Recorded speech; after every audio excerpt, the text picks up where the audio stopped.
جس نے کلمہ لا الہ الا اللہ پڑھا ہے اس کو لے کر جنت میں چلے جائیں. بلند آواز سے کہیں جس نے کلمہ طیبہ لا الہ الا اللہ پڑھا ہے اس کو لے کر جنت میں چلے جائیں. ایک اور حدیث پاک محبوب علیہ السلام ارشاد فرماتے ہیں کہ میں کتاب میں اس لیے بات رکھتا ہوں تاکہ بات ذرا پکی ہو جائے. صحیح مسلم شریف حضور علیہ السلام سے نے فرمایا میں اپنی امت کے اس فرد کو جانتا ہوں جو سب سے آخر میں جہنم سے نکلے گا اور سب سے آخر میں جنت میں جائے گا. بلند آواز سے کہیں حضور نے کیا فرمایا؟ کس کو جانتے ہیں حضور؟ آگے میں حدیث پڑھوں گا آپ رشک کریں گے. حضور فرماتے ہیں میں اپنے اس امتی کو جانتا ہوں جو سب سے آخر میں جہنم سے نکلے گا اور سب سے آخر میں جنت میں جائے گا. صحابہ نے پوچھا یا رسول اللہ اس کا باجرہ کیا ہوگا؟ حضور فرماتے ہیں میرا وہ امتی جب میں اس کی شفاعت کر لوں گا اللہ اس کو فرمائے گا توجہ رکھنی ہے میرے بندے جاؤ جنت میں چلے جاؤ. حضور فرماتے ہیں وہ میرا امتی گھٹنوں کے بل گھسیٹتا ہوا چلے گا اپنے آپ کو گھسیٹ کے چلے گا. جب وہ چلے گا جنت کے کنارے پہ پہنچے گا دروازے پہ اس کے دل میں خیال پیدا ہوگا اب تو جنت بھر چکی ہے اب تو میرے لیے جگہ نہیں ہے واپس آ جائے. اللہ تعالیٰ فرمائے گا دوسری دفعہ میرے بندے تو جنت میں چلا جا. پھر جائے گا پھر دل میں خیال آئے گا کہ بھئی اندر تو جگہ ہی نہیں رہی اندر تو جنت بھر چکی ہے مکمل ہو چکی ہے اب میری جگہ کدھر ہے؟ واپس آ جائے گا. تیسری دفعہ رب تعالیٰ فرمائے گا میرے بندے تو جنت میں چلا جا. پھر جائے گا جب جنت کے دروازے پہ پہنچے گا پھر دل میں خیال آئے گا اندر تو جگہ بھر چکی ہے میرے لیے اب جگہ کہاں ہوگی؟ میں گنہگار بندہ اندر تو بڑے بڑے نیکوکار بڑے بڑے اعلیٰ مقام والے بڑے بڑے اونچے مقام والے میری جگہ کہاں ہے؟ واپس آ جائے گا. اللہ فرمائے گا میرے بندے جا جنت میں چلا جا تیرے لیے دنیا سے 11 گنا بڑھ کر میں نے تجھے جنت عطا فرمائی ہے. بلند آواز سے کہے اگلی بات سے بھی زیادہ لذیذ ہے مزہ آئے گا آپ کو. جب اس نے یہ بات سنی نا جب اس نے یہ بات سنی کہ رب نے فرمایا بندے تو جنت میں چلا جا تیرے لیے دنیا سے بڑھ کر 11 گنا زیادہ میں نے تمہیں جنت دی ہے. اب بات کرے گا بندہ اب بندے کی اپنے رب سے بات سننا. اے اللہ تو رب ہے تو مالک کائنات ہے تو خالق کائنات ہے تو عرش و زمین کا مالک تو جنت اور دوزخ کا مالک. اے رب تو رب ہو کر مجھ سے اکٹھا کرتا ہے تو رب ہو کر مجھ سے مذاق کرتا ہے. یہ بات بیان کر کے حضور مسکرا پڑے سارے مسکرا دے حضور کی سنت. یہ بات جب حضور نے فرمائی صحابی کہتے ہیں حضور مسکرائے. صحابہ نے پوچھا یا رسول اللہ آپ کیوں مسکرائے؟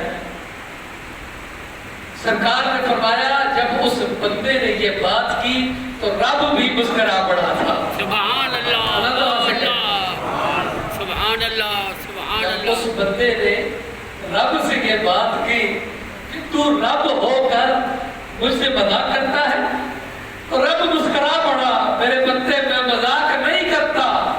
رب اپنی قدرت سے مسکرایا مصطفیٰ کریم اپنی شان کے مطابق مسکرائے اور پھر صحابی بھی مسکرائے سننے والے بھی مسکرائے اور آج ہم بھی مسکرا رہے ہیں. نعرہ تکبیر نعرہ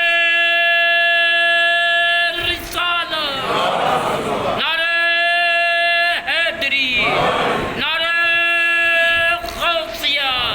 حضور صوفی نواب الدین صاحب حضور خواجہ محمد معصوم صاحب دربار عالیہ مہری شریف